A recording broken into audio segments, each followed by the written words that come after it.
chamar.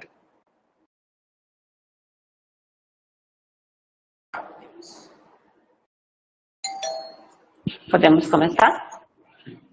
Eu acho que eu vou ler, né, que é melhor aqui. Peraí, só um minuto que eu vou acender a luz, que fica melhor. Tem muita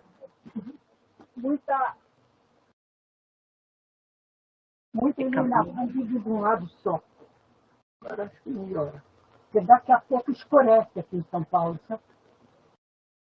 Fica à vontade, Ana Lei. Pronto, agora tá bom. Tá certo, então. Então vamos dar início à nossa conversa dessa tarde de hoje. Eu inicio, então, dando uma boa tarde a todas, todos e todes. Eu sou Ivete, atuo no curso de Artes Visuais e no programa de pós-graduação em Educação da Universidade Federal de Roraima. Eu vou fazer a minha audiodescrição. Eu sou uma mulher branca de 40 anos, cabelos loiros, comprimento mediano, uso óculos na cor marrom, um batom cor-de-rosa quase inexistente, estou vestindo uma blusa preta, eu estou nas dependências da UFRR e atrás de mim tem um quadro branco, né, um quadro de sala de aula. Eu uso na minha orelha direita um brinco que foi produzido pelos indígenas da etnia Waiuai e ele hoje simboliza, né, representa a minha posição contrária ao marco temporal que trata da demarcação das terras indígenas. A conferência Paulo Freire desde Recife é promovida pelo Grupo de Estudos e Pesquisas Cruviana, Educação, Arte e Intercultura, e pelo Programa de Extensão LAPECA, Laboratório de Práticas Educativas e Criação em Arte. Ambos são coordenados por mim e pelo professor Jefferson Thiago Mendes, do curso de Música Licenciatura. Essa atividade também está vinculada ao plano de ensino da disciplina eletiva do curso de Artes Visuais e Licenciatura, intitulada Tópicos Específicos de Ensino da Arte 1, Bordaduras Freirianas, para pensar o ensino de arte, que está sendo ministrado por mim. Conta com o apoio da UFRR, da Pró-Reitoria de Assuntos Estudantis e Extensão, Pró-Reitoria de Pesquisa e Pós-Graduação, Pró-Reitoria de Ensino e Graduação, da Coordenadoria de Comunicação e da Rádio TV Universitária. Contará com a tradução dos intérpretes de língua de sinais, que compõem a divisão de acessibilidade da UFRR. E nos bastidores estão o colega Jefferson Thiago, as bolsistas do LAPECA, Lana e Vitória. Ele e elas estarão auxiliando na seleção e organização das perguntas, que serão feitas após a fala da professora Ana May, e na postagem do link da lista de frequência para emissão de certificados, que vai ser disponibilizada nos comentários do YouTube e também na descrição do vídeo. E também estarão dando suporte caso algum problema técnico ocorra, e nós esperamos que não, né? E esse encontro, né, falar um pouquinho dele, como que ele surge do desejo de estudar sobre a contribuição do pensamento do educador Paulo Freire para o ensino da arte, que iniciou em uma disciplina eletiva que pretendia articular ensino, pesquisa e extensão, e aos poucos foi transbordando, ganhando forma, força e vitalidade, e fazendo com que a ação já não pertença mais a uma disciplina, ou ao LAPECA, ou ao Cruviana, e seja agora de todas, todos e todes que estão aqui reunidos pensando a arte e a educação. Esse ano de 2021, mais especificamente no dia 19 de setembro, nós comemoramos o centenário do educador Paulo Freire, patrono da educação brasileira. E rememorar suas ideias, reinventando seu pensamento, se faz urgente dentro do contexto de desvalorização e ataques à educação que vivenciamos atualmente.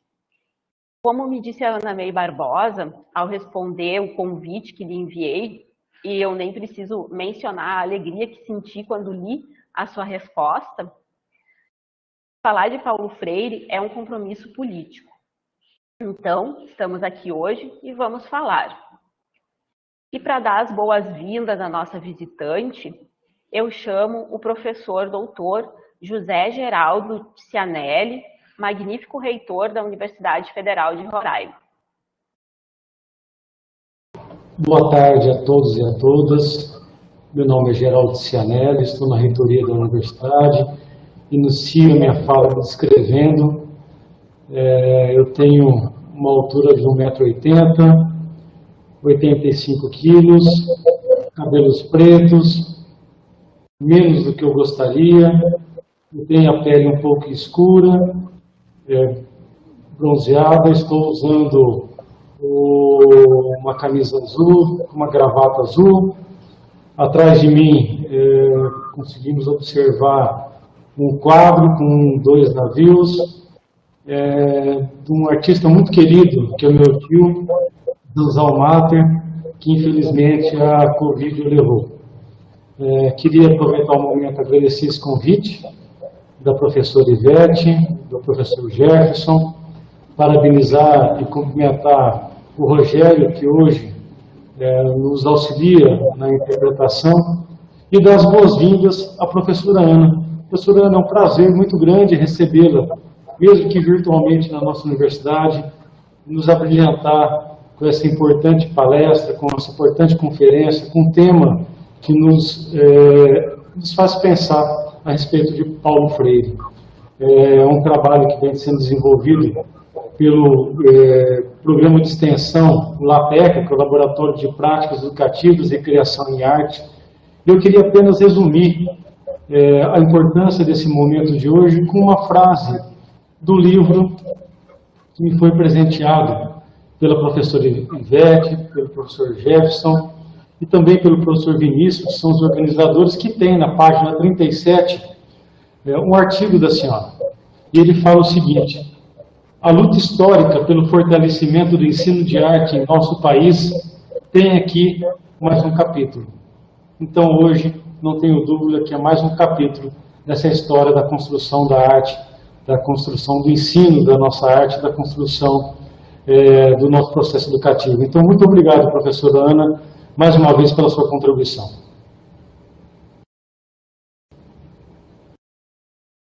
Quem fala agora?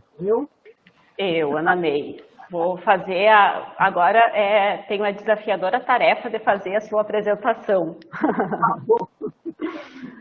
Agradeço a fala, né, do magnífico reitor, então, e vou lá para o grande desafio, né, apresentar a professora Ana May Barbosa.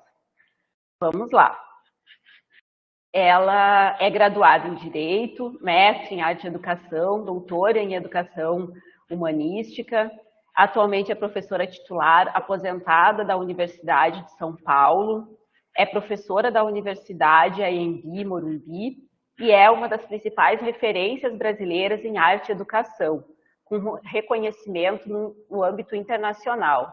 Ela é fundadora e sócia honorária da Federação de Arte e Educadores do Brasil, a FAEB, e dentre os muitos títulos e premiações recebidos ao longo da sua trajetória estão título de doutor honoris causa pela Universidade Federal de Pernambuco, título de doutor honoris causa pela Universidade Federal de Paraíba, 2016, condecoração de reconhecimento em educação pela Câmara Brasileira de Cultura e Academia de Ciências e Artes, 2018, prêmio ícone da educação pelo Instituto Europeu de Design, 2016.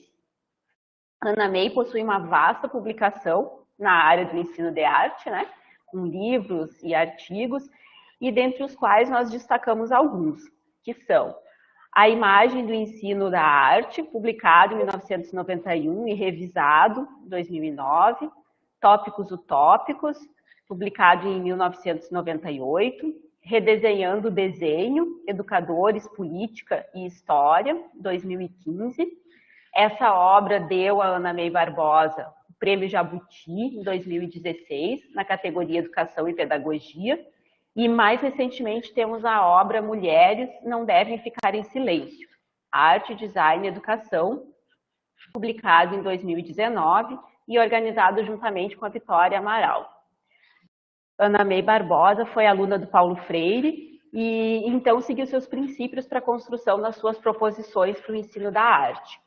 Dentre as suas principais contribuições está a abordagem triangular, desenvolvida com influência da teoria do conhecimento de Paulo Freire, e esteve presencialmente conosco em 2016 no Confaeb, que é um evento vinculado à FAEB.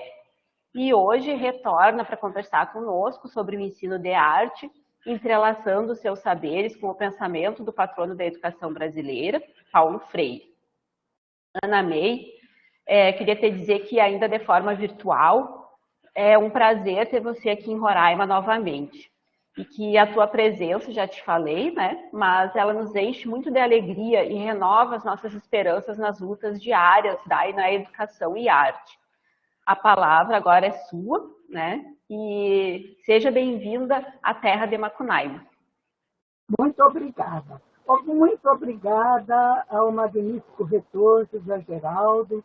Eu já havia dito a ele quanto admiro essa universidade. A Universidade de Roraima realmente me impressionou com o seu foco na cultura indígena e sem desprezar as outras culturas, né? A editora também me impressionou muito da universidade, publicando pesquisas feitas pelos professores, e principalmente sobre cultura indígena. Eu fiquei muito espantada como a gente conhece pouco o Brasil.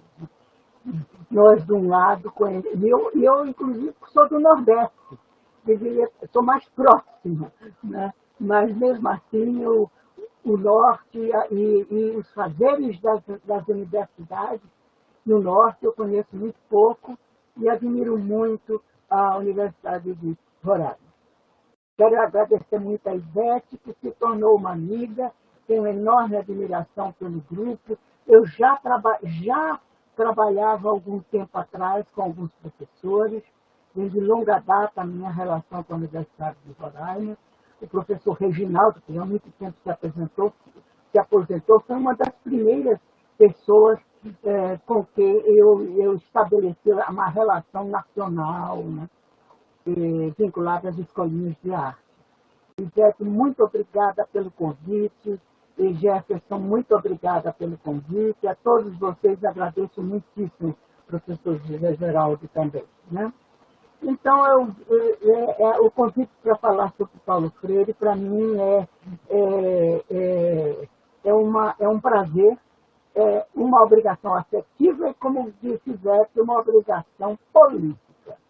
Nós precisamos, chega de enfrentar o ódio com ódio. A gente tem que enfrentar o ódio e a desqualificação com um discurso positivo, mostrando, em vez de ficar defendendo Paulo Freire, eu quero mostrar as qualidades de Paulo Freire, né? Muito se fala que ele nunca escreveu nada sobre arte e educação. Especificamente não, mas ele deixa as pistas dele para todos nós que trabalhamos com a arte e educação, ele vai deixando as suas pistas nos seus livros, né? E ele cria um vocabulário. Quando ele fala da boniteza, ele fala boniteza não é só beleza e não é só bonito. É um processo. Aliás, em toda a epistemologia freiriana, é sempre um processo. Ele sempre fala em processos. Por exemplo, ele não fala de esperança, ele fala de esperançar. Quer dizer, colocar a esperança em ação. Né? Não é tentar esperar que as coisas mudem, é atuar para que elas mudem, para que elas se transformem, para que tenhamos qualidade de vida para todos, independente de gênero, raça, nascimento, no norte, no nordeste, no sul ou no sudeste. Não importa. Precisamos ter qualidade de vida para todos os cidadãos brasileiros, né? Então, também a palavra boniteza para Paulo Freire é processo. Não é dizer esse jarro é bonito, mas é como ele diz, como ele usa a palavra boniteza, tem um sentido deweyiano, tem um sentido. Eu acho que ele foi muito influenciado por John Dewey. Aliás, o primeiro livro que eu li de John Dewey foi ele que me deu para ler, quando eu tinha 18 anos de idade. Né? A boniteza, ele se refere ao ato de ensinar como boniteza. Né? E aos 18 anos, eu, que venho de uma família muito conservadora, queria fazer faculdade. Né? Os meus professores todos, até, aliás, me incentivaram para continuar, para estudar na universidade.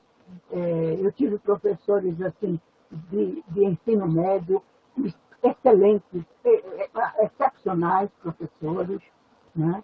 E me incentivavam muito a não parar de estudar, mas a minha família não. Eu era de uma família conservadora e decadente econômica. Né? Eu brinco muito dizendo que eu fui criada para dar o golpe do baú, casar com alguém rico e seguir minha vida. Né? Mas eu não fui uma adolescente ou uma jovem revolucionária. Eu obedeci às regras da sociedade, etc. Mas, quando eu sentia que a sociedade estava completamente voltada para me impedir de crescer, eu reagia. E foi aí a minha primeira grande reação, aliás, a segunda grande reação, porque a primeira também se referiu à educação. Eu era educada num colégio de freiras e comecei a me sentir mal inclusive por causa de um episódio com desenho. A freira desenhou uma borboleta na lousa e mandou nós copiarmos. Eu copiei, fiquei feliz com a minha borboleta e tal. Todos nós entregamos a ela e ela mostrava cada uma para todas, e fazia um comentário. A minha, ela olhou e disse, ai, que horror, rasgou e jogou no lixo. Esse ato foi para mim uma bofetada, sabe? Porque eu estava gostando da minha borboleta. E aí eu consegui ir para a escola pública, o Instituto de Educação. Me revoltei e aí terminei entrando em negociação com a minha avó para que ela me deixasse ir para o Instituto de Educação, que era a melhor escola na época. Escola pública, só de meninas, mas a melhor escola da cidade. E essa segunda revolta foi o seguinte, eu vou fazer de qualquer jeito. Só que eu tinha sido obrigada a fazer curso normal. Antigamente você fazia, o curso normal era para preparar professores da escola primária, para ensinar na escola primária. Portanto, não estava preparada para um vestibular de direito. Né? Era como hoje, o ensino médio era dividido em 3 opções. Agora são mais, né? Opções, mas eram 3 opções. Era o normal, o clássico para quem queria fazer humanidade e o científico para quem queria fazer ciência. E então eu sentia que não podia ser bem sucedida no vestibular. E disse, bom, vou fazer um pré-vestibular. Mas uma das maneiras da minha avó impedir que eu não fizesse faculdade foi dizer que não pagava. Eu disse, então eu vou trabalhar para pagar a meu cursinho. E aí ela decidiu que não poderia trabalhar em outra coisa a não ser ensinar. Então eu peguei um lugar de professora substituta e prometi a ela fazer concurso para professora do Estado. E aí ela pagou um curso para que eu me preparasse para o concurso. E quem era o diretor deste curso?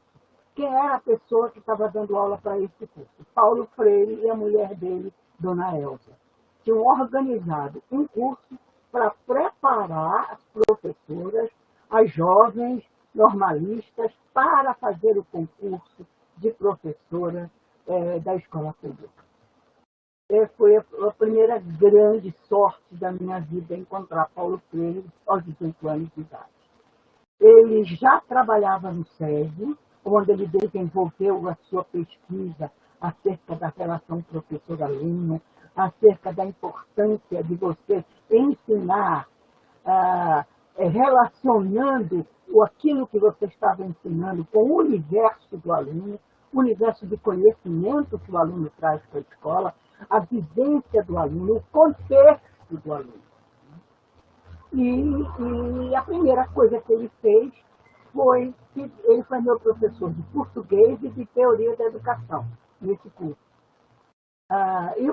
E como professor de português, ele pediu que nós escrevêssemos por que queríamos ser professores. E eu escrevi porque não queria ser professora. Realmente eu estava indo ali para fazer um concurso para poder ter um emprego que a minha família permitisse para poder ganhar o dinheiro e ser independente.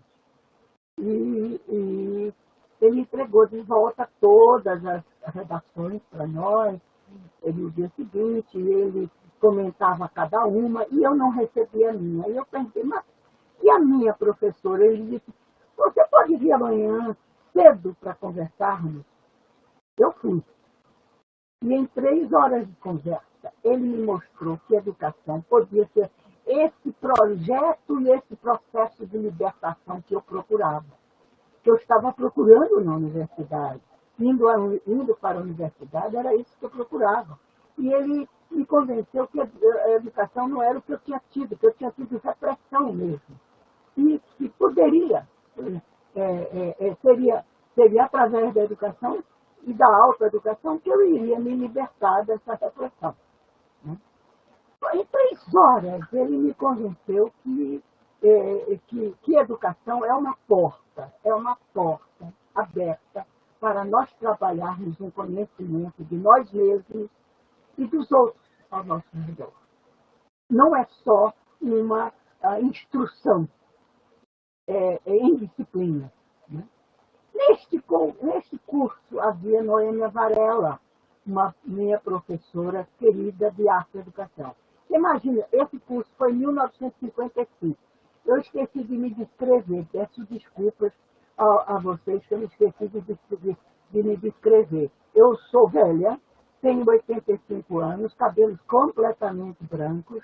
Atrás de mim tem a minha biblioteca, um sofá e a minha biblioteca. Eu não estou sentada no sofá, estou numa cadeira, mas o sofá está atrás.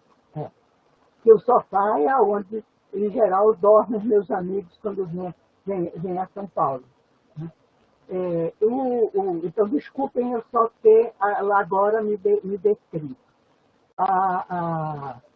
Mas é importante vocês pensarem, inclusive, como eram avançadas as ideias e como era avançada a educação em Pernambuco naquele momento, naquela época. Né?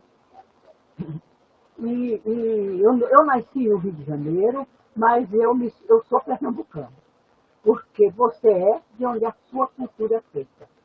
E a minha cultura foi feita em Pernambuco, onde vivi e só saí de lá já com 2 filhos. Né? Essa relação com Paulo Freire foi uma relação que se tornou intrínseca em nossas famílias. Eu cresci, saí, fiz o concurso. Ele me estimulou para fazer o vestibular de Direito. Fiz vestibular de Direito. E continuamos amigos. Casei-me, meu marido, também da área intelectual, da área do ensino, da área de literatura, também se tornou amigo de Paulo Freire. E nós vivíamos numa bolha no Recife. Essa é que é a verdade. A ditadura militar estourou a nossa bolha. Vivemos aquela bolha na Universidade de Pernambuco. Eu não estava na universidade, mas dava aula para a universidade. eu estava na escolinha de arte, da qual Paulo Freire era presidente. Para você ver a ligação de Paulo Freire com a arte, é enorme, embora ele não tenha escrito sobre artes visuais, ou outras artes, mas ele tinha uma ligação muito próxima. Dona Elza, por exemplo, era diretora de grupo escolar e tinha e começa uma pesquisa sobre arte e alfabetização, e na qual eu me engajei também, né? E eu, durante os 3 primeiros anos, como eu tirei uma nota muito boa no concurso, o secretário de Educação da época me perguntou o que eu queria fazer, o que eu queria ensinar. E então eu disse para ele que gostaria de ficar só em alfabetização, que não era comum naquele tempo. O professor pegava a criança, ele pegava do primeiro ano até a 5ª série, o aluno. Seguia o aluno. Né? E no meu caso, eu ensinei 3 anos a alfabetização para um grupo escolar muito pobre, que não tinha nem uma sala para recreio, não tinha pátio, não tinha nada. É um grupo escolar cujo prédio foi o cenário onde se passou um filme pernambucano chamado Amarelo Manga. Eram péssimas as condições físicas do prédio. Hoje ele é uma ruína, né? E eram as crianças desalagadas do Recife. Também não existe mais, felizmente, desalagados. Foram recuperados. Né? E, então, durante 3 anos, eu ensinei, alfabetizei crianças com um índice fantástico, porque eu estava sendo orientada por Paulo Freire, que usava arte. E Paulo Freire usou largamente a arte para trabalhar com a alfabetização. Né? Eu vou começar a botar algumas imagens aqui. Como é que eu vou fazer isso aqui? Vou compartilhar, né? Compartilhar. Vou devagar, porque eu não sou muito alfabetizada digitalmente, não. Viu, gente? Não sou muito... Professora Ana May, Que tal? qualquer coisa, a gente está aqui para ajudar. O Jefferson nos dá esse apoio técnico aí. Ah, bom, vocês já estão vendo? Não subiu ainda, né? Ainda não. Peraí, então Vou pedir para o Jefferson assumir aqui essa parte. Tá bom, eu vou tentar aqui. Peraí, só um minutinho que eu vou tentar aqui. E vou ver se talvez seja melhor eu chamar minha... Agora, se viu alguma coisa? Não, ainda não. Está faltando um link qualquer que eu não sei qual é. Ah, já sei. Agora, compartilhar e compartilhar. Agora sim, está começando a aparecer. Agora, isso. Apareceu? Isso. Sim, está aparecendo. Clique, né? Porque mudou aqui. Agora, tá bom. Voltou. Você sabe que eu nunca escrevi sobre Paulo Freire por uma questão muito curiosa. Sempre tive um respeito tão grande, e era que eu não queria que nada maculasse a nossa relação de mestre para aluna, que também se estendia a Dona Elza, que nunca deixei de chamar de Dona Elza, que ela mandava chamar Elza, e eu disse que eu conseguia. Mas eu tinha um amor filial por ela, né? Porque fui órfã muito cedo, eu tinha 6 anos quando perdi meus pais, e eu vivia procurando pai e mãe na vida, e vivia procurando irmãos também, que eu fui filha única. Né? Mas quando Paulo Freire usava a palavra belezura e boniteza, ele usava mais boniteza que belezura. Belezura, às vezes, ele falava, mas escrever, ele escreveu mais boniteza. Ele queria dizer que era um processo de se chegar a um resultado. Né? Então, nesse sentido, ele é deweyano mesmo, porque para Dewey, a experiência estética é aquela experiência de completação e de qualidade absoluta do ser humano. É onde o ser humano coloca todo o seu esforço para que a coisa dê certo, embora não dê certo, essa pessoa terá uma experiência estética, que vai iluminar experiências posteriores, viu? Eu vou fechar aqui a porta, que chegou criança aqui em casa, tá? Um momentinho.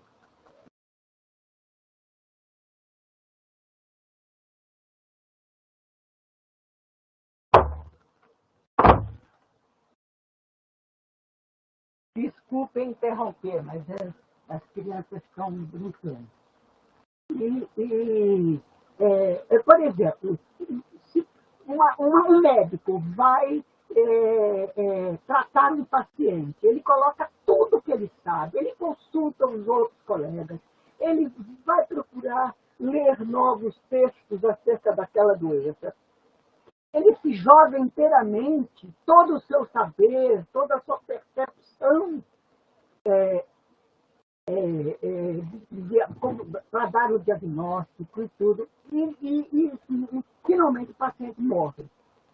Ele vai ficar triste, é claro, mas ele tem uma experiência estética, porque a experiência da alta qualidade, de movimentar tudo que havia de conhecimento nele, tudo que havia de intuição nele, né, para chegar àquele, para chegar ao fim que ele se propunha, que seria salvar o paciente.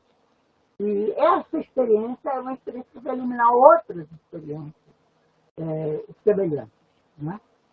E outra coisa que ele falava muito era a educação como arte.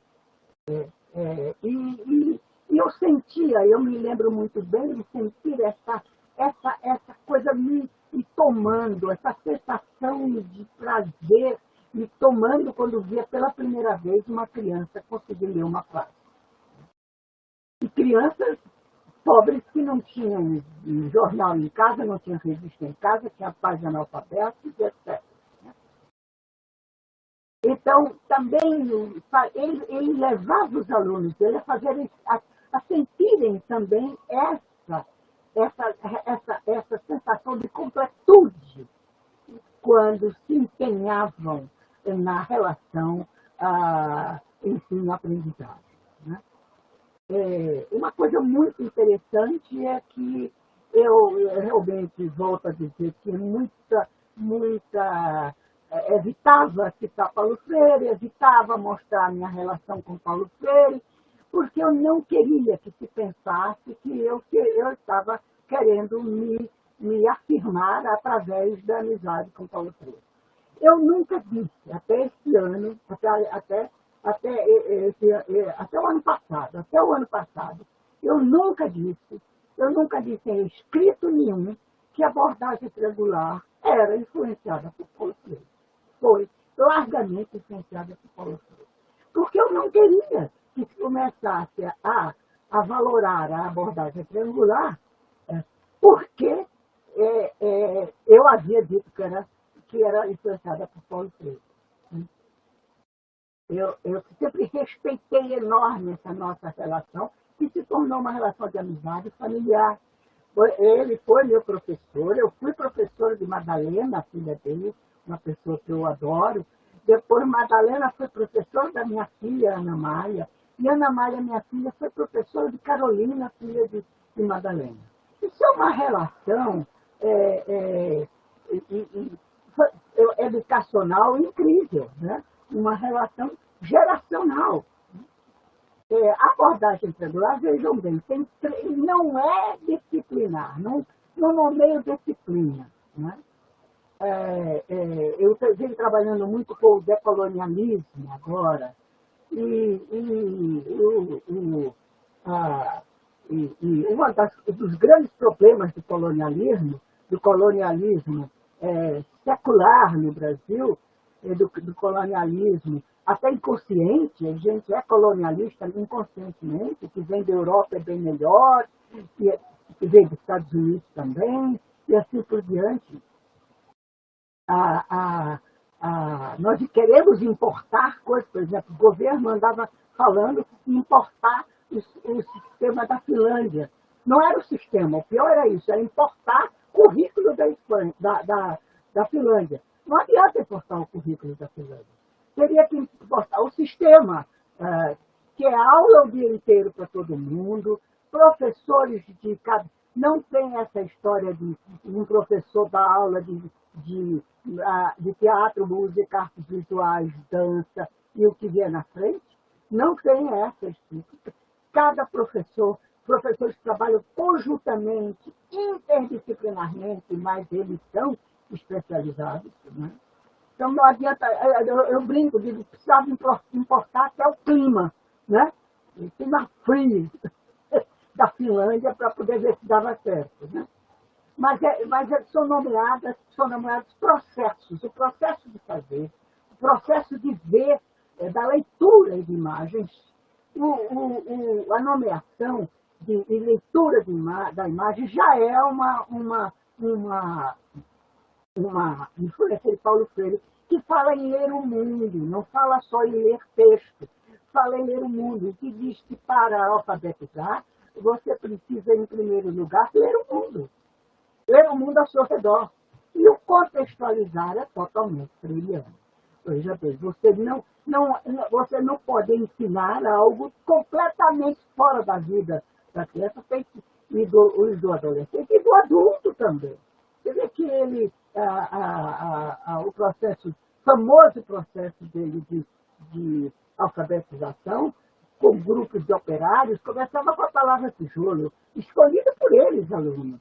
Então, é o campo de referência do aluno que você tem que primeiro receber.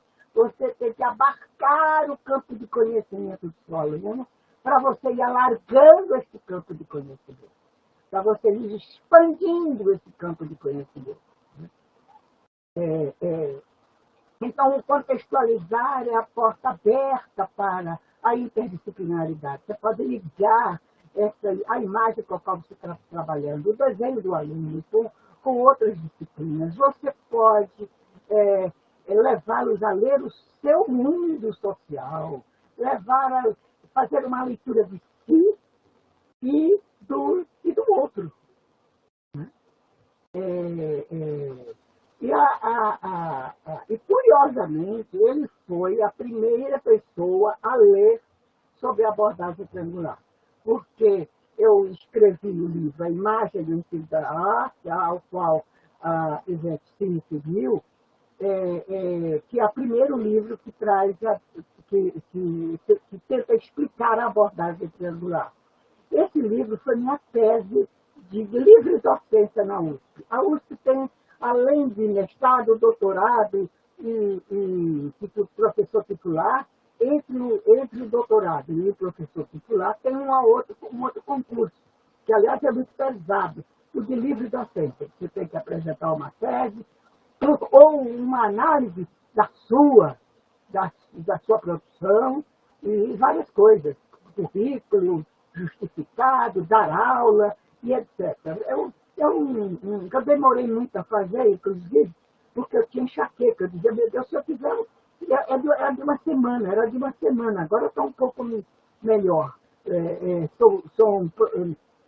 Tem menos provas, mas eram 5 provas no meu tempo, e eu dizia, se eu fizer enxaqueca nessa semana, eu estou ferrada, não vou fazer nada.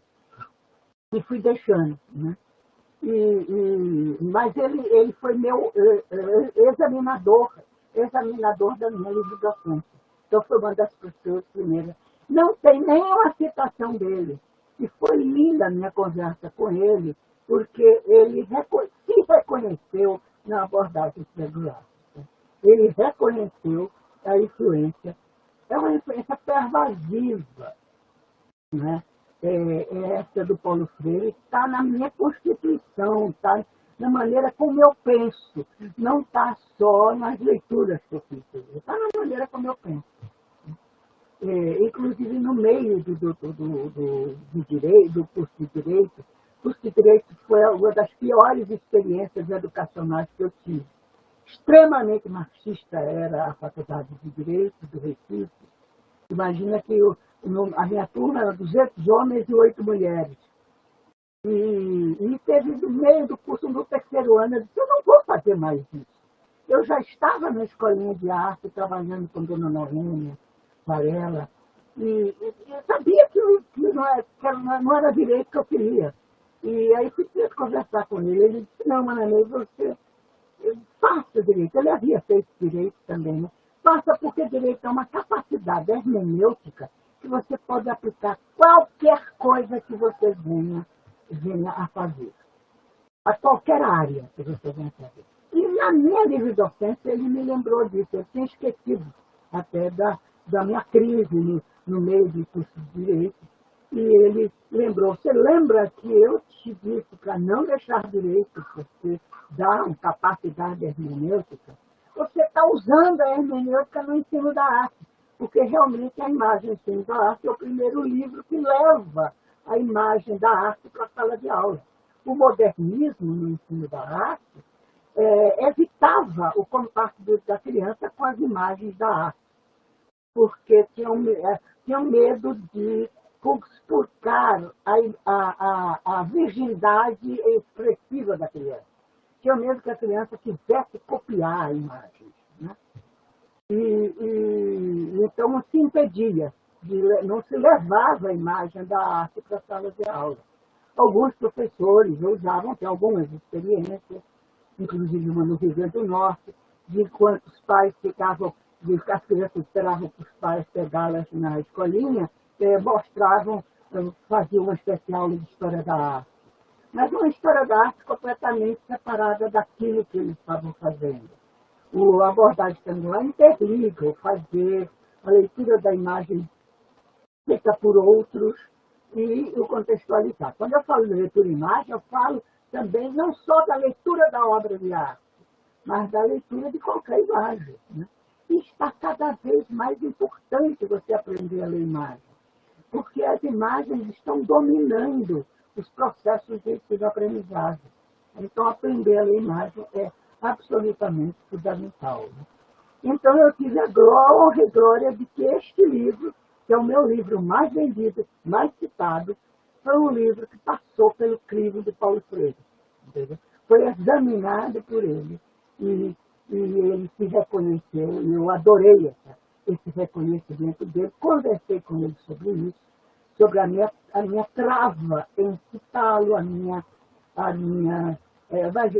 e ele me acalmou muito. Não, mas você está levando adiante isso. Outro dia, uma professora do Rio de Janeiro, muito importante, eu fui da PUC do Rio de Janeiro, eu fui examinar uma tese lá e ela não estava na tese, mas ela, soubendo que eu ia lá, me chamou para jantar.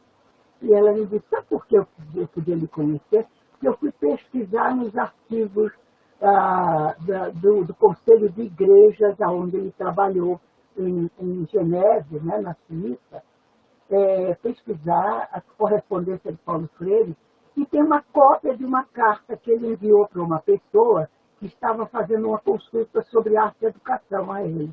E ele indica você. Ele diz, olha, de arte e educação eu não entendo, mas você pode procurar a Ana May Barbosa. Eu fiquei muito feliz, né, de que existe até um documento em que ele praticamente acima embaixo do que eu estava fazendo. Né? A importância que ele deu à arte foi enorme. Ele usava, vocês sabem disso, ele usava imagens de arte para conversar, para alfabetizar. Essas aqui são as do Francisco Brenan. Para discutir conceito de cultura, ele usou essas imagens do Brenan, que, aliás, foram presas. Né? Quando ele foi preso e depois se exilou, as imagens também foram presas, só depois foram recuperadas. Muito tempo depois, a ditadura já tinha se acabado e as imagens foram recuperadas. Né? Ele se tornou também um tema para os artistas. Ele usava também, em São Tomé, ele usava também, em declaração dele, eu tive isso por uma entrevista que ele deu a Joana Lopes, dizendo, ele mostra um artista Eu estou com muita dificuldade querendo usar esse vídeo, mas eu preciso pedir permissão à Joana, então eu sei o endereço dela, para pedir permissão para usar. Mas ele mostra as imagens do artista em São Tomé, que ele usava para alfabetizar em São Tomé, não só para alfabetizar os analfabetos, mas também para preparar os professores alfabetizadores. E ele conta a história de que quando ele ia, ele pegava um aviãozinho pequeno para chegar na ilha, e esse aviãozinho, quando dizia o Paulo Freire vem aí, e o aviãozinho passava, o pintor já ia para fazer um quadro, para vender para Paulo Freire. Ele, na entrevista, disse que tinha 10 quadros dele, e todos eles sobre a cultura de São Tomé, e era esse trabalho que ele usava como base para discutir com os alunos, para conversar sobre o universo dele. Né? Então, ele alfabetizava através da arte, como me ensinou a alfabetizar através da arte. Né? Mas ele também foi sujeito de tema para artistas. Eu adoro esse mural que está na Universidade Federal do Rio Grande do Sul. Vamos ver comigo esse. É absolutamente maravilhoso, porque você vai dizendo por aquilo o que você vai percebendo as influências dele, como influenciava, em que sentido influenciava, né? Você tem um mundo aqui praticamente dividido, uma linha que é urbana, né? Urbana, em bairros superpopulosos, um pouco melhor do que as favelas, mas com uma semelhança com os bairros mais populares, né? Aqui você tem a natureza, e havia um grande respeito de Paulo Freire em todos os livros dele. Ele sempre traz exemplos da natureza, exemplos da relação da educação com a natureza. Né? A natureza é exuberante. Né? Então, e também uma referência ao fato de que ele usava a própria natureza do conhecimento para estimular os alunos a aprenderem sempre além do que já conheciam. E aqui você vê 3 mulheres em 3 fases diferentes da vida. Você vê uma garota, o que é que diz que ela é uma garota? Primeiro, é andar de bicicleta, né? Eu, com 85 anos, jamais vou conseguir andar de bicicleta. A mochila nas costas, tá? Aqui você vê uma mulher já mais madura, né? E aqui uma mulher já velha, sentada lendo, entendeu? Então, a referência à leitura é fantástica, é sempre uma dica para aquele que vê o quadro, a referência para a leitura.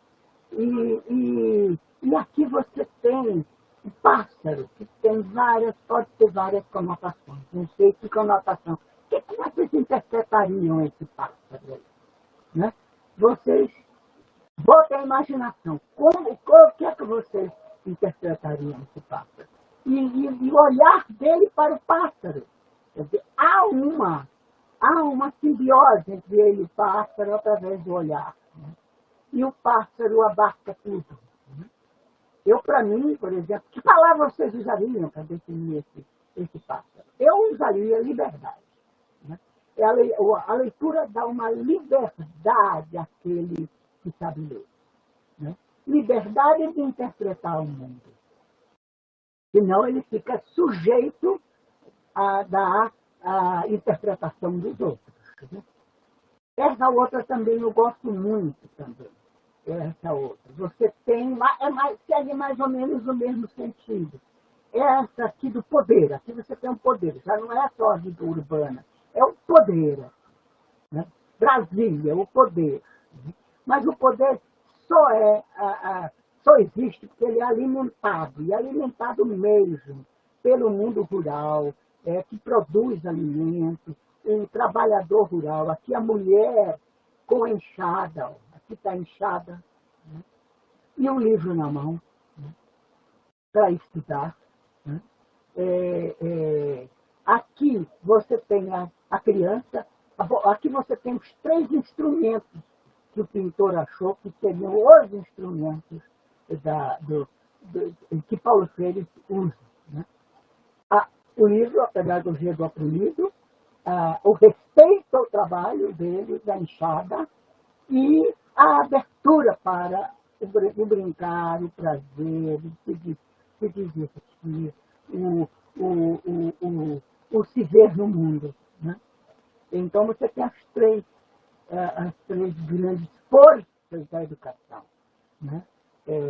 Quando alguma pessoa me diz que fulano a criança está sofrendo, mas é bom que aprenda na vida. Não precisa aprender a sofrer. Você precisa aprender a tirar o máximo que você pode da vida para lhe alimentar. Mas a sofrer você tem que aprender a lidar com o sofrimento. Mas não é sofrendo que você aprende a lidar com o conhecimento. É pensando além do sofrimento. Né? E aqui você tem a criança com a boneca brincando. Então é da criança, a criança menina, você repare que o outro também são mulheres. Né? A libertação do aprender a ler foi uma libertação muito grande para as mulheres há 60 anos atrás. Né? O analfabetismo era principalmente feminino, hoje em dia é o contrário. Hoje a taxa de alfabetização das mulheres é maior. Isso empoderou as mulheres, a alfabetização. Né? Esse outro também eu acho muito bonito e é menos complexo para você entender, mais óbvio para você entender esse aqui. Né? Há menos esforço para... Mas essa homenagem que fizeram a ele eu acho maravilhosa, que é uma homenagem esculpida, são esculturas das principais figuras humanas do mundo, né, na Suécia, e entre elas está Pablo Neruda, Mao Tse Tung, e está Paulo Freire, que é esse aqui, o segundo, aqui, Paulo Freire. Né? Viajou pelo mundo ensinando, em Arequipa, no Peru, um centro educativo com o nome dele, aqui em São Tomé, onde aconteceu aqui a relação com aquele pintor e onde ele usava, era um pintor popular, né? Guiné-Bissau, que foi um verdadeiro, quase que um milagre de possibilidades de alfabetização. Essa aqui é uma carta, é um livro que eu gosto muito, que são cartas que ele escreveu para Cristina, filha dele. Aqui nas Ilhas Fiji, né? E que aliás é um paraíso, é o lugar mais bonito que eu já vi na minha vida, porque eu fiz um pouco os percursos que Paulo Freire fez, intuitivamente. Só hoje eu acho que realmente eu estava seguindo os passos dele, querendo ver o lugar onde ele havia trabalhado. Né? E enquanto ele estava no exílio, essa Madalena Freire, filha dele, enquanto ele estava no exílio, eu e Madalena volta para São Paulo, e Madalena e eu trabalhamos juntas em uma escolinha de arte, que é a Escolinha de Arte de São Paulo, onde começamos também a fazer pesquisa, bastante iluminadas por ele mandava livros para a gente, discutia, eu não sei onde estão as minhas cartas, as cartas que eu recebia dele, se eu encontrei nenhuma, porque eu não sou uma pessoa muito bem organizada. E aqui é a maravilha da volta dele. Ele sendo recebido no aeroporto, aqui ele e Dona Elza e a irmã dele. E aqui o povo se acotovelando no aeroporto para recebê-lo. Aqui é muito interessante. Essa aqui sou eu, que está de frente para vocês, sou eu. Né? E essa é a inauguração de uma escola muito famosa em São Paulo, a Escola da Vila, onde Madalena foi trabalhar depois que fechamos a escolinha de arte de São Paulo. Ela foi trabalhar na Escola da Vida. E esse é o dia da inauguração. A fotografia foi tirada por Samuel Yavelberg, que também foi um jornalista que viveu no exílio, que teve que se exilar. E que aí já era a volta dos exilados. Né? Paulo Freire volta em 1980. E o Samuel também. Né? Essa foto foi no dia em que eu pedi a ele para ele abrir um congresso que eu estava organizando na USP. 1980, Semana de Arte e Ensino. Um professor aí da faculdade da Universidade de Roraima, o professor Reginaldo, esteve nessa Semana de Arte e Ensino. Foi uma coisa espantosa essa Semana de Arte e Ensino. Teve 3.000 participantes, inscritos 2.000 e tantos, mas circulando por lá, 3.000 participantes. Nunca houve no Brasil um congresso de arte e educação com tanta gente. Espantou o diretor da Escola de Comunicações e Artes, onde eu fiz o encontro. Eu tinha ido pedir a ele para fazer, ele disse, tudo bem, eu disse o dinheiro. Ele disse, já fazendo, vai pedir o que você precisa. Quando eu cheguei a 1.000 inscritos, eu fui falar com ele, ele disse, pelo amor de Deus, eu não sabia que a arte e educação juntava tanta gente. Eu sempre achei que comunicação juntava mais arte. Né? Então é muito curioso, a descrença no poder da arte. Né? Que tem em geral, mais também. Né? Mas nesse dia tivemos essa conversa, que eu tento transcrever aqui. Eu disse para ele, você diz que os pais aprendem com os filhos, e os professores com os alunos. Então, você que tem 2 filhos arte-educadores, e uma estudante de arte, que era o Joaquim, que era músico, os 2 filhos arte-educadores eram Madalena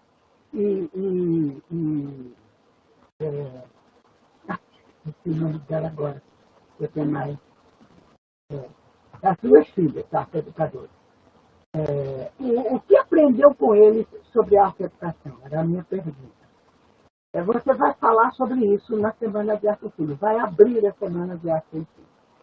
Só que essa Semana de Arte e Ensino foi uma construção propositalmente democrática. Eu fazia reuniões de 100 pessoas, foi um ano de trabalho, de organização, e fazia reunião de 100 pessoas. Em cada estado, eu tinha um representante da Semana de Arte e Ensino para divulgar a Semana de Arte e Ensino, para debater com seus colegas, levar ideias, etc. O de Roraima era o Reginaldo.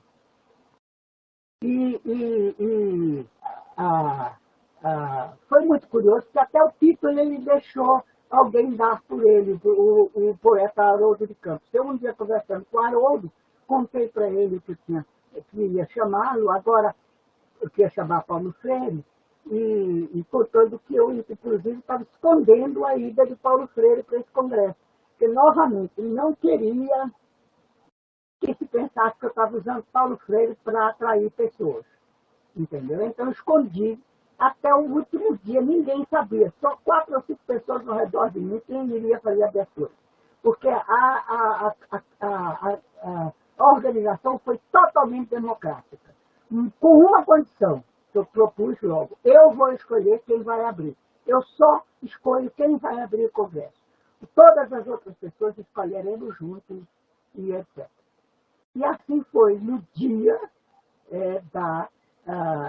o título da conferência foi dado por Haroldo e era o retrato do pai pelos jovens artistas. E foi interessante. Ele como pai, né, de artistas. Aqui ele estava com muita labirintite nesse período. Aí pediu para meu marido, foi na faculdade de arquitetura, que era o maior, até hoje ele é o maior auditório da USP, da faculdade de arquitetura, da Universidade de São Paulo. E não coube tanta gente, a TV Cultura jogou a imagem da mesa, a imagem das pessoas convidadas para falar, jogou para um espaço amplo que existe na Faculdade de Arquitetura, chamada Salão Caramelo. E a pessoa sentava no chão para escutar. Então, ele pediu para o meu marido subir com ele, porque tem várias escadas para chegar ao palco, e esse é meu marido. E essa que está atrás é uma da comissão, que eu não sei quem é. Aqui está a mesa. Paulo Freire, aqui a data, ó, de 15 a 19 de setembro, só não tem o ano, é de 1980. Paulo Freire, eu e o meu marido, que ele pediu para ficar perto, porque tinha medo de ficar tonto. E aqui o pessoal da comissão, veja a comissão toda de mulheres. Tinha um homem, mas ele não está aqui. Tinha um homem que era o Fernando. Os outros todos eram mulheres. Né?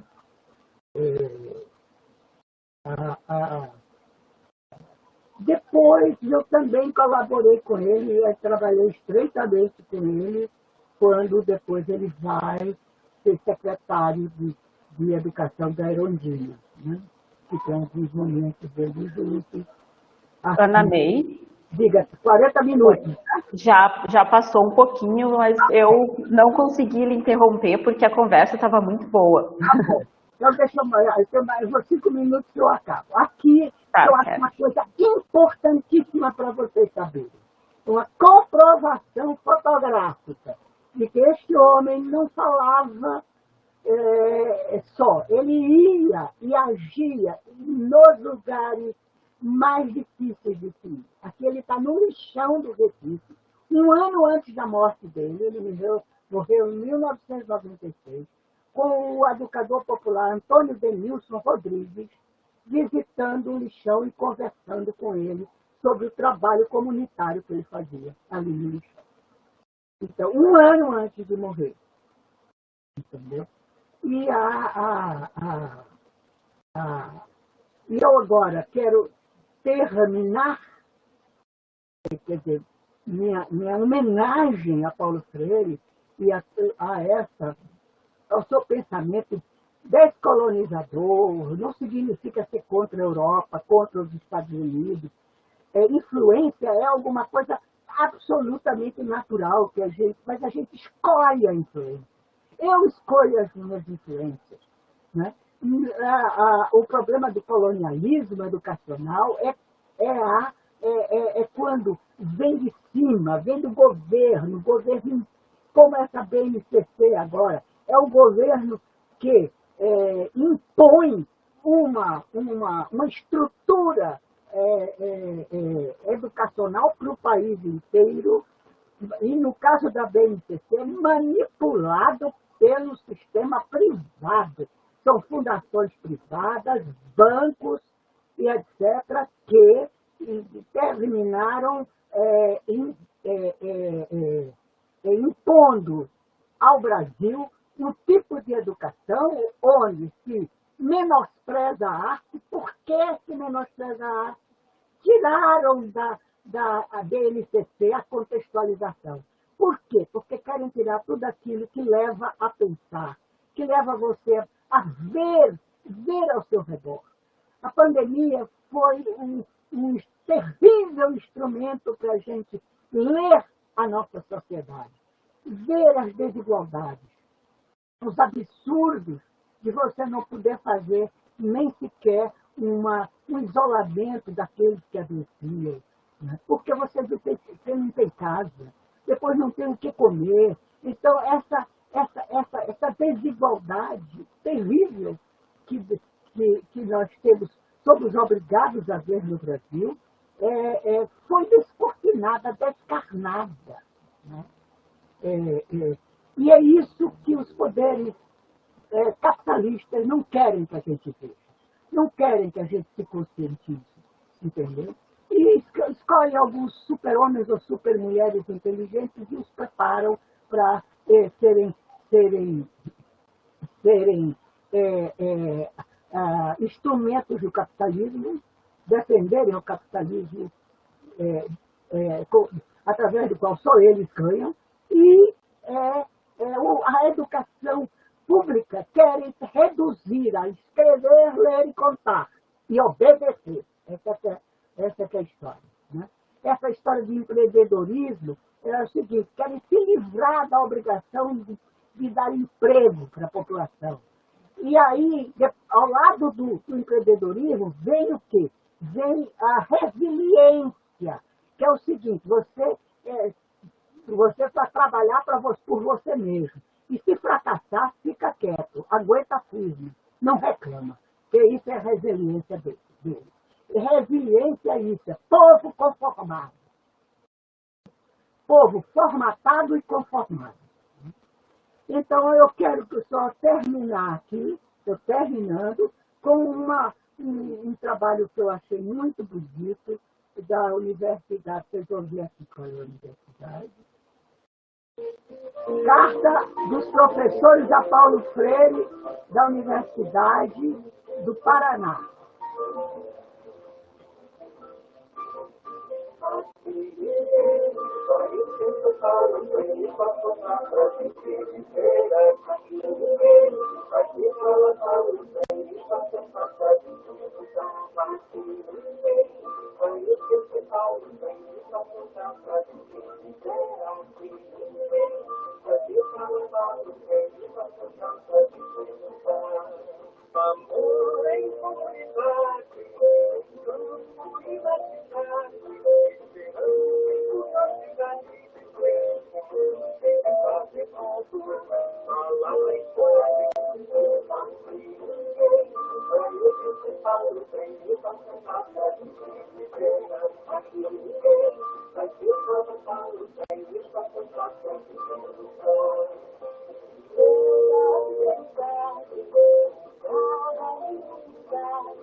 Muito obrigada a vocês que estão aí todos assistindo. Obrigadíssima pelo convite.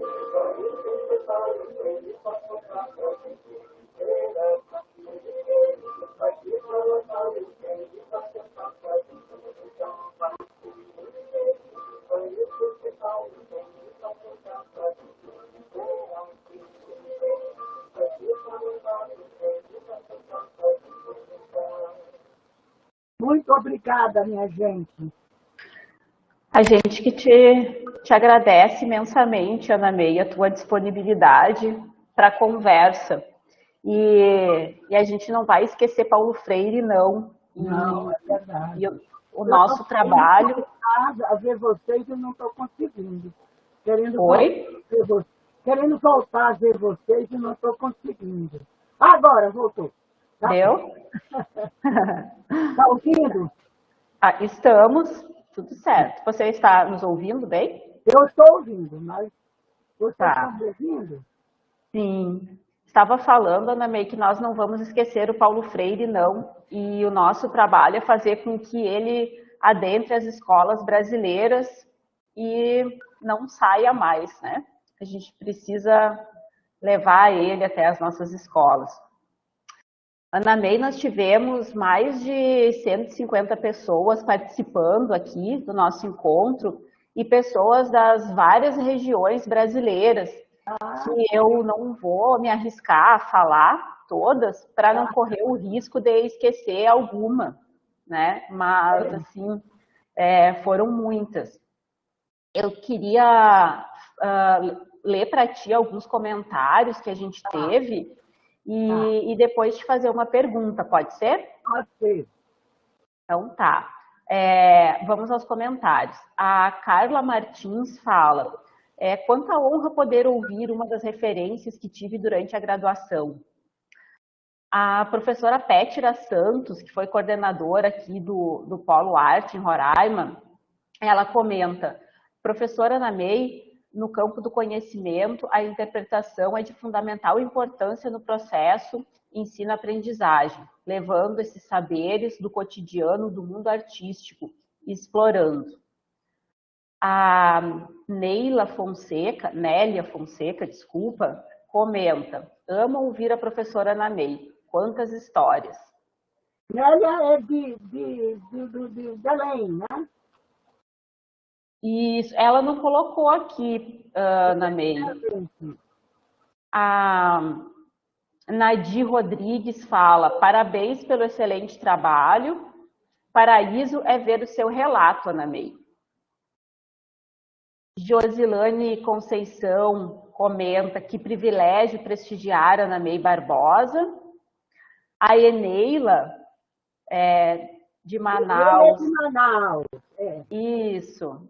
Ela comenta: me acolheu em sua vida pessoal e profissional, me permitindo beber das suas fontes de saberes do ensino e aprendizagem em arte desde 1989, quando cheguei em São Paulo. Só gratidão, querida Ana May. E Liliana Ferreiro Botelho agradece essa oportunidade preciosa de poder te ouvir, Ana May. Olha, todo. Diga, tudo bem. E a gente tem uma pergunta que foi encaminhada para nós pelo Vinícius Luge, que é a seguinte: Ana May, pensando retrospectivamente nas concepções freirianas sobre educação, qual é a sua análise sobre a BNCC? A BNCC, para mim, devia ganhar o prêmio de hipocrisia pedagógica. Porque, se você ler os textos da BNCC, os textos introdutórios, são todos contemporâneos. Eles falam em todos os aspectos com os quais estamos preocupados, exceto o gênero, né? Eles riscam o gênero, mas o gênero é uma coisa que eles não alcançam. Mas o resto, o discurso é um discurso de educação contemporânea. Você lê aquilo e diz: olha que bom, está boa essa linha de educação, para você morrer na praia depois, com essa mania que tem no Brasil de Perrenu, que é um francês colonialista. Além de colonialista, ele é neoliberal e que reduz a educação a habilidades e competências. Então, você tem um discurso bom, repito, é bem escrita. Os textos introdutórios são muito bem escritos, e etc. Para você depois ter a mediocrização do ensino baseado em 35 habilidades. É um total absurdo essa história da habilidade e de competência. Por quê? Porque é fácil, é muito fácil. Aliás, para a arte talvez seja a área que tenha mais facilidade de usar de localizar a competência toda que eles querem, entendeu? Ficticiamente. Papai é só papá, lá, no papel. É um absurdo para mim total. Quem tem Netflix em casa, assista um filme, uma série, pequena série, recente, chamada The Chair, quer dizer, o chair em inglês é o chefe do departamento. O que nós chamamos aqui chefe de departamento é o chair na Universidade Americana. Então é sobre isso, uma mulher que é eleita chefe de departamento e as dificuldades que ela tem com com essas educações, essa educação restritiva, entendeu? E com os velhos também. Ela tem um outro problema que a gente não tem muito no Brasil. É o problema da disputa dos jovens com os velhos. Mas tem um momento em que ela diz o seguinte: o departamento de inglês está se acabando. Vai fechar o departamento de inglês. Também a gente não tem nenhuma habilidade para desenvolver. Então, já uma crítica a essa coisa do terreno de habilidades e competências. Entendeu? E eu não sei até quando a gente vai levar. Já veio do século XX essa restritiva teoria do PRNU, está tomando o mundo todo, não é só o Brasil, o mundo inteiro, porque, aliás, essa reforma do BNCC nem sequer é originária do Brasil. Isso está vindo principalmente dos Estados Unidos, como as últimas reformas todas nossas vieram, principalmente, eu não digo todas, a reforma Fernando Henrique, os parâmetros curriculares vieram da Espanha, mas a anterior, a da ditadura, veio da Universidade de San Diego, nos Estados Unidos. Só mudou a universidade, porque agora a influência da BNCC é de Stanford. Stanford, pelo menos, é uma universidade mais conceituada do que a de San Diego. Mas por que, tendo Paulo Freire, tendo tantos educadores excepcionais nesse país, não se consegue um projeto educacional que responda às nossas necessidades? Necessidades de ampliar o campo de referência dos alunos e não de restringir para pensar pouco, porque é esse o objetivo da BNCC. Restringir os conhecimentos, especialmente aqueles que levam a pensar, como história, sociologia, filosofia, artes, entendeu? Restringir para formar na escola pública operários obedientes. Ana May, você comentou que conversava, né? Comentou da sua relação com Paulo Freire e que também trocava cartas com ele. Na década de 70, 80, naquele período ali de modificações do próprio ensino da arte, vocês chegaram a conversar em algum momento sobre isso, trocar ideias? Olha, a gente não conversava mais muito só sobre... Ele gostava muito de conversar, Paulo Freire. E não era do tipo de professor na conversa, sabe? Ele não era aquele que é professor até na conversa. Porque tem gente assim. Eu acho que eu sou um pouco assim, eu preciso me modificar. E ser mais dialogal. O Paulo Freire, a gente se encontrava para ouvir tudo. Ele era um grande contador de história. Meu marido era outro. Ficava um contando história, o outro também, e a gente ficava lá se divertindo. Eu visitei 2 vezes ele no exílio. Primeira vez eu fui sozinha e fiquei na casa dele, hospedada na casa dele. Era engraçado a preocupação dele em que eu conhecesse a Suíça. E aí, uma vez, ele ligou, um dia ele disse: olha, arranjei uma pessoa que vai me levar a várias cidades na Suíça. Eu disse: ele disse: olha, um casal de brasileiros que está viajando, eles também eram exilados políticos de Recife, e eles estavam viajando, alugaram o carro e estavam viajando pela Suíça. E aí ele ligou para ele, quando soube, ligou para ele e disse: você leva a Ana May? Aí eles toparam me levar. Então ele se preocupava muito com o que eu via essa cidade, e etc. E as conversas eram muito genéricas sobre o mundo, entendeu? As interpretações dele sobre a Suíça eram uma maravilha.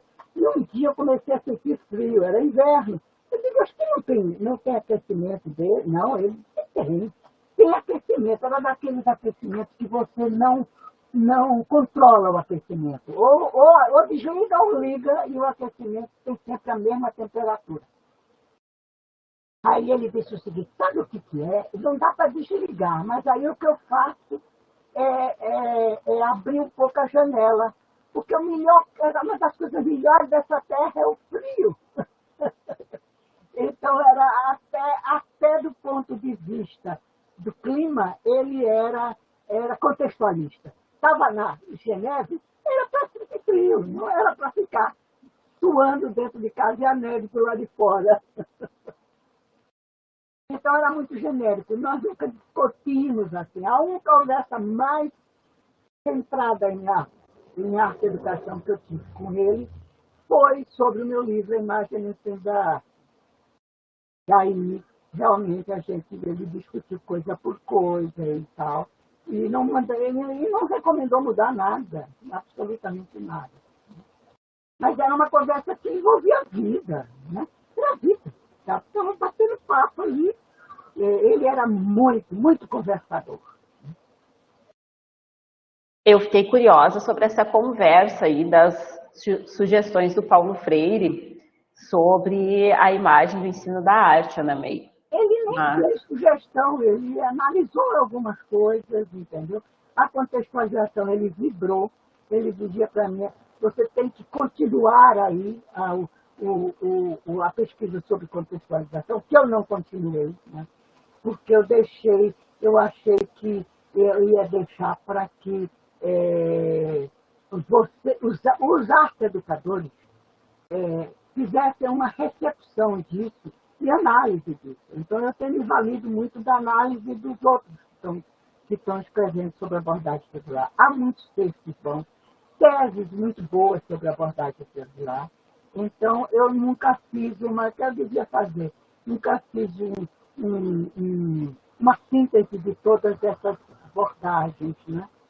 Afonso Medeiros escreveu um artigo excepcional, aí localizando as influências, primeiro Paulo Freire e John Dewey, na abordagem regular, né? Agora veio uma última tese do Luciana Fischer, que é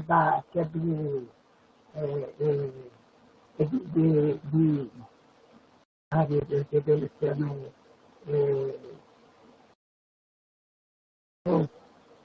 Bom, a Luciana fez uma tese sobre a abordagem triangular e Peirce, semiologia, em semiótica, aliás, em semiótica. Né? Também muito boa a tese dela. E assim por diante, está saindo muita coisa. Tanto que agora vai ter o segundo congresso internacional acerca da abordagem triangular na Universidade de Goiás, né? Organizado por Fernanda Pereira da Cunha. Ela está fechando, acho que as colaborações estão fechando agora. Era dia 31, mas parece que ela adiou para o dia 3, para receber comunicações.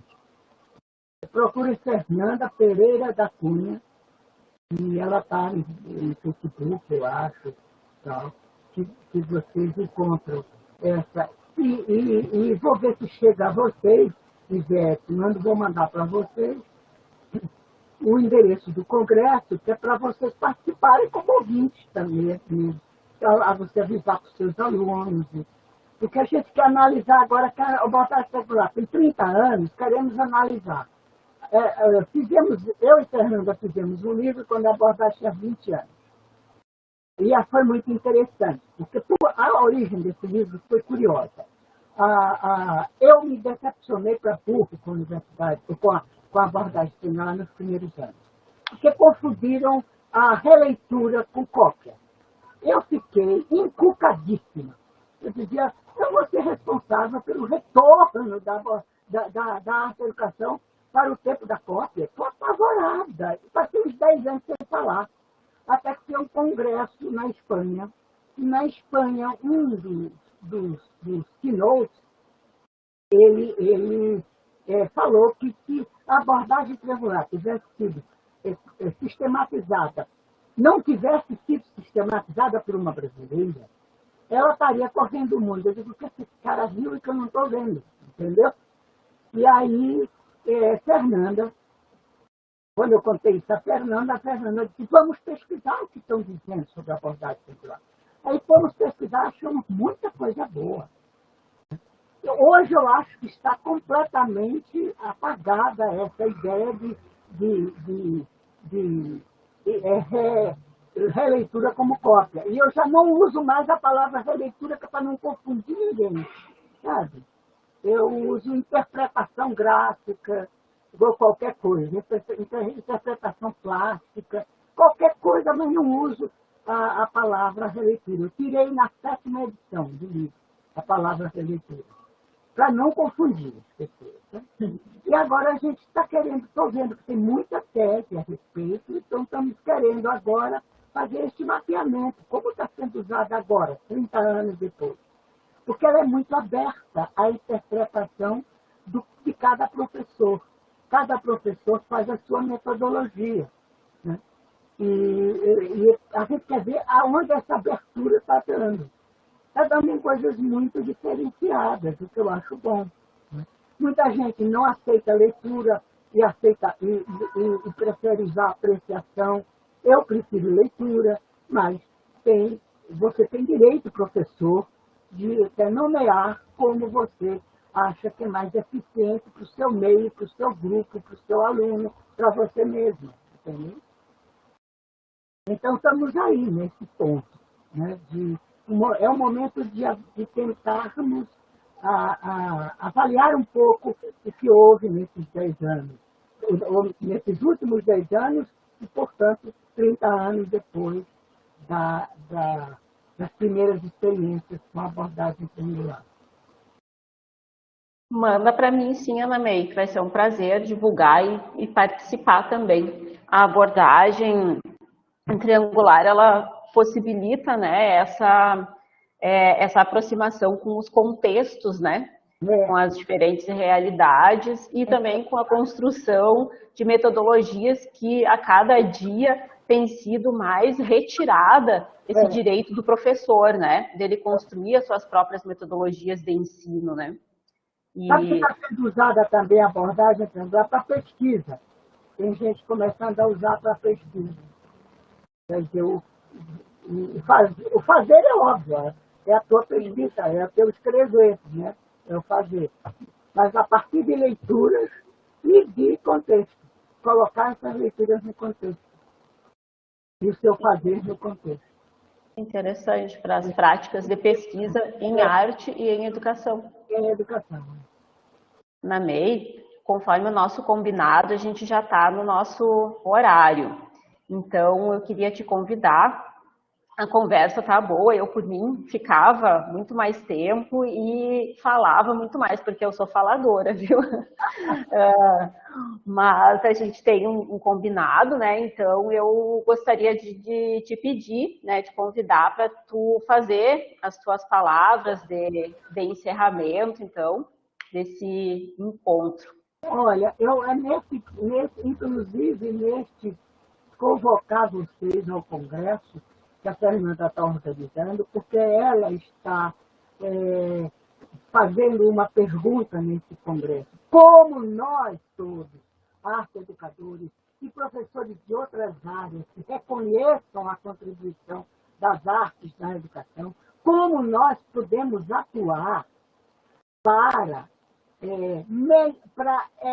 retornarmos aos currículos com intensidade.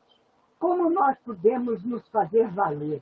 Como é que nós podemos convencer os políticos de que a arte é importante para o desenvolvimento do ser humano, que a educação é importante para o desenvolvimento econômico, né?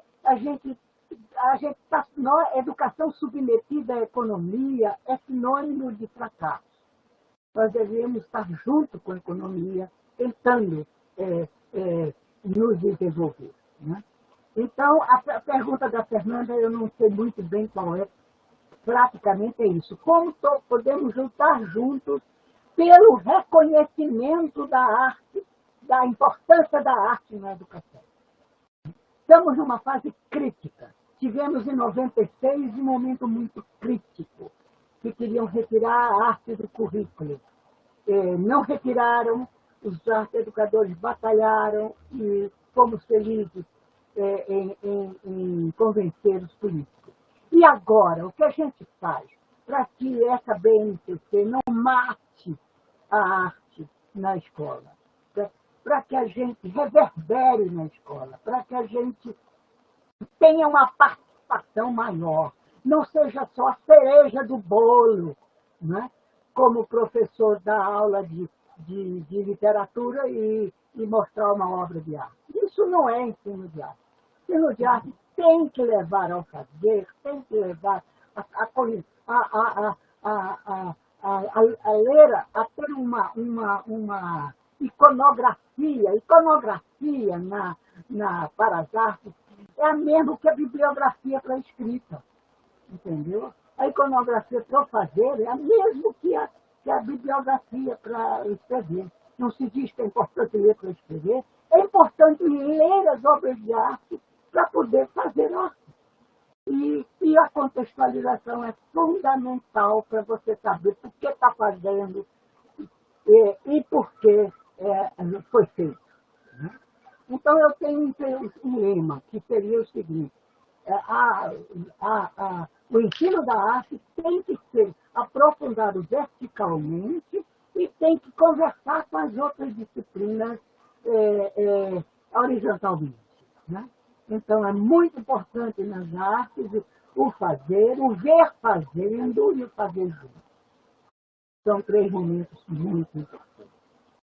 E, então, como lutarmos? Como nós podemos lutar? Nos filiando à FAEB, lutando junto à FAEB? Não sei. Vocês é que vão dar a resposta, eu não tenho a resposta.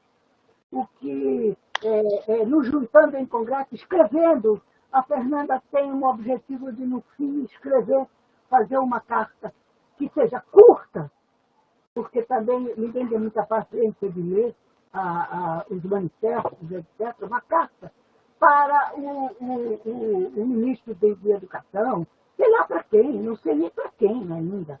Você não sabe quem está realmente mandando na educação do país. Eu não sei se vocês sabem, porque eu não sei quem está mandando. Entendeu?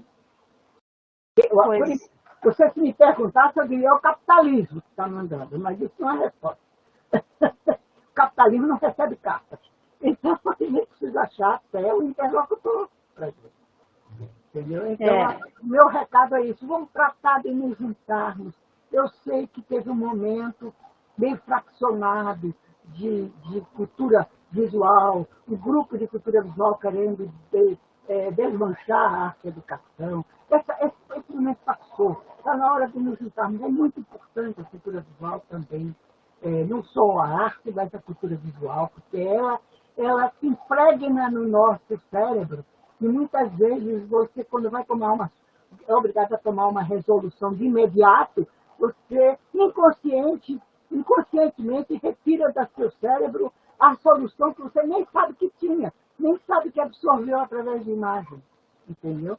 É importantíssimo nos conscientizarmos acerca das imagens que nos cercam, as imagens da cultura visual.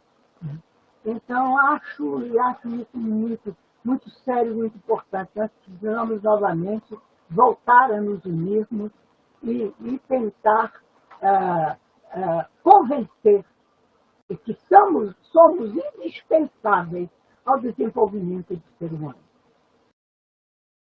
Com certeza. Você está me ouvindo, Ana May? É uma falha que parece para mim. Precisamos nos unir, sim, né? E mais do que nunca, porque o ensino da arte, ele caminha talvez por um lugar muito pior do que a polivalência, né? O lugar da polivalência, mas, enfim. E a tua presença hoje aqui conosco, em Roraima, com os alunos dos cursos de artes, né? Do curso de artes visuais, do curso de música daqui, com muitos professores da rede estadual, municipal de ensino também participando, com pessoas de diferentes regiões do Brasil, conversando sobre arte e educação, é um desses importantes movimentos para a gente nos unir e acordar, né, para todos os problemas, né, todas as problemáticas que nós enfrentamos hoje, no campo do ensino da arte e no campo da educação. E o Paulo Freire, com certeza, tem muito a nos ensinar sobre isso, né? Para a gente pensar o nosso fazer de educadores, educadoras desse Brasil, né? A nossa responsabilidade enquanto educadores e educadoras. E, Ana May, então, para encaminhar os nossos encerramentos, eu vou pedir para que as pessoas que estiveram aqui com a gente nos bastidores, nos auxiliando, que é o professor Jefferson, as bolsistas do LAPECA, os outros intérpretes que estiveram aqui conosco, revezando, que possam abrir as suas câmeras, manter os microfones desligados, né? Mas abrir as suas câmeras para que a Ana May possa ver todos vocês. Ah, quero, é importante. E esse encontro, né? A gente parece estar sozinho, né? Parece estar falando sozinho, enfim, eu ainda não me habituei com isso, é uma relação para mim muito estranha ainda, mas a gente está aqui com várias pessoas junto e sem essas pessoas a gente talvez não tivesse tido esse encontro ou esse encontro não teria sido como foi, né? Então, eu quero agradecer muito cada um deles e agradecer à universidade, agradecer todas as pessoas que nos assistiram, estiveram aqui conosco e agradecer imensamente a você, Ana May. Né? Eu tenho, você para mim é uma referência muito grande de arte educadora e de mulher, quem eu aprendi a admirar muito quando me encontrei nesse campo do ensino da arte, né, como pedagoga de formação, e é uma grande referência para mim. Eu agradeço imensamente a tua disponibilidade de estar aqui, de responder aquele meu singelo e-mail para uma participação aqui com a gente. Gratidão. E eu queria encerrar com algumas palavras do Paulo Freire, que eu acho que eu gosto muito e que acho que vão muito ao encontro do que tu trouxe aqui para nós, Ana May. Que é a seguinte: educar e educar-se na prática da liberdade não é estender algo desde a sede do saber até a sede da ignorância, para salvar com este saber os que habitam nesta. Ao contrário, educar e educar-se na prática da liberdade é tarefa daqueles que sabem que pouco sabem. Por isso sabem que sabem algo e podem assim chegar a saber mais, em diálogo com aqueles que, quase sempre, pensam que nada sabem, para que estes, transformando seu pensar que nada sabem em saber que pouco sabem, possam igualmente saber mais.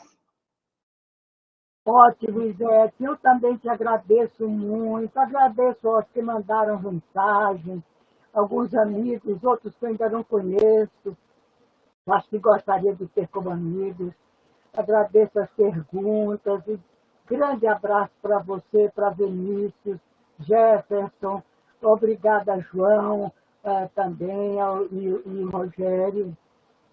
As meninas bolsistas, Lana, Vitória, muito obrigada. O reitor que teve essa deferência de vir abrir o encontro, a todos vocês, a gente junto, há de vencer. Havemos de vencer, né? Por uma educação pública mais ampla, mais conscientizadora, como diria Paulo Freire. Né? E muitíssimo obrigado. Nos encontramos ainda em Roraima, ainda irei voltar a Roraima. Nossa, meu sonho, Ana May. Admiro muito o trabalho de vocês aí, mas muito mesmo. Viu? Grande beijo para todos e todas. Tá? Gratidão, e vai ser um prazer te receber aqui em Roraima mais uma vez presencialmente. Um beijo então, querido. Um beijo, nós encerramos aqui então o nosso encontro, a nossa transmissão, e Ana May fica mais com a gente aí nos bastidores para a gente se despedir com mais calma. Tá bom. Grande abraço a todos e Grande obrigado abraço. pela participação.